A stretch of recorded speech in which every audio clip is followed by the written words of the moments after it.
roobka qaabka loo xadayo aan kuugu dhaco dad roob u di'i lahaa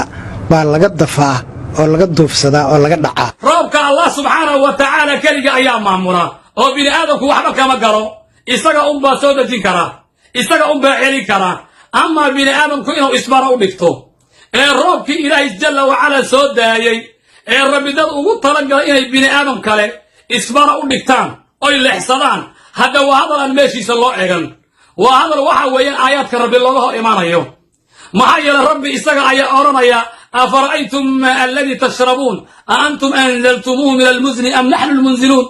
bal ka warrama biyahaad cabaydaan bal ka warrama ma idinka ayaa ka soo dejiya daruurta ma idinka ayaa keena mise innagaa soo dejinaa jawaabtu hadda waxa weeye waa ilaahu adaa soo dejiya jawaabtu waa ilaahu adaa soo dejiya marka bini aadamku isbaar uma dhigan karaan xitaa malagga ayaan iska soo day karin malagga xitaa laftigiisa awood uma lahan inuu roob keeno waxaa roobka keeni kara ee roob ku imaan karaa waa ilaahay subxaanahu wa tacaala markuu amro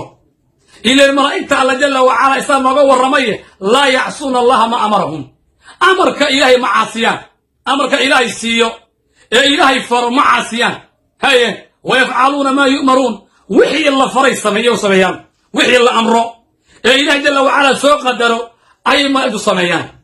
ama in la yidhaha bini aadama wax samay kara oo roobka leexsan kara hadday sidaa jiri lahayd wallaahi gaalkuuna waxa weye naxariis nooma galeen gaal inuu waxa weeyaan haddauba heli karo inuu roob naga leexiyo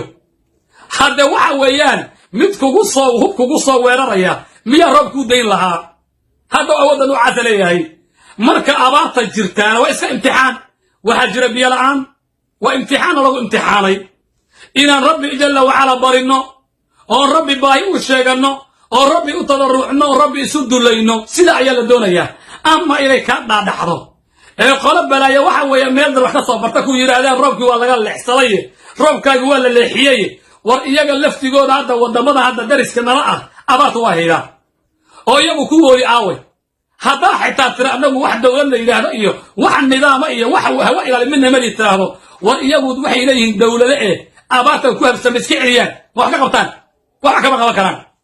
maamulka ilahay jalla wacala haya waa inuu axadku sidaa u rumaysto waa inuu sidaa u ictiqaado ama inuu yidha roob waa la leexsado iyo balaaya ku degta iyo isbaar loo dhigta iyo waa midkii dhahayoo kale maar dhow waxa aan maqlayey isaguna lahaa malaku mawdkiiyo waxa weeyaan nafaf wada ayaa waxa weeyaan la weerarayo naftii laga daadsaday soomaalida maqlayay mar dhaxe sidaan dhahayey oo dhahaya malaku mawdkaa isagoo naf soo qaaday ayaa naftii markuu dhex sii socdo ayaa waxaa loo dhigtay isbaaro waa noocaasoo kale hadal marka waxa weeyaan la iska yidhi ee aan loo eeganin ee cadaabka ilaahay ka imaanaya weeye in la yidhaha awaamirta allah subxaanahu wa tacaala waa lala maamulaa oo ilaahay cid kale la maamusha waxa weye waa gaalnimo rabbi keligii ayaa wax maamula rabbi keligii ayaa wax keena rabbi keligii ayaa wax celiya waa inaad sidaa aaminto waana sida naloo abuuray weeyaan oo ilahay jalla wacala u naga rabo